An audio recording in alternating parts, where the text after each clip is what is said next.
বেকারত্বের বোঝা যখন গায়ে, তখন ছেলেটা রাতের অন্ধকারকে ভালোবাসে, দিনের আলোকে ভয় পায়।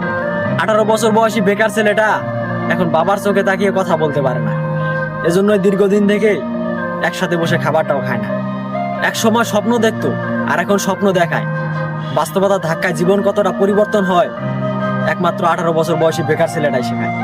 ঘরের বেকার ছেলেটা ঝোল হিসেবে বাবার শরীরে রক্ত পান করে, আর ভাত হিসেবে বাবার শরীরে মাংস চিবায়। হঠাৎ করে নিজের কাঁধে দায়িত্ব দেখে হতাশায় পড়ে যায়। বয়সন্ধিকালে শারীরিক পরিবর্তন ঘটে, বইয়ের মাধ্যমে আমাদের শেখানো হয়, তবে জীবন পরিবর্তনের গল্প কেন উল্লেখ হয়নি? ব্যক্তি নিজেকে কেন বুঝতে হয়? কাকেই বা প্রশ্ন করি, উত্তর তো আর মিলবে না। তবে তোমরা ছোট যারা রয়েছো, বেকারত্বকে হেয়ালি মনে করো না। একটা অবাক করা বিষয় হচ্ছে, আমরা 18 বছর বয়সী ছেলেরা দেখাই ভালো আছি, ভালো থাকি, তবে মুখ ও মুখোশের আড়ালে আমরা সবাই হতাশার ভুক্তভোগী।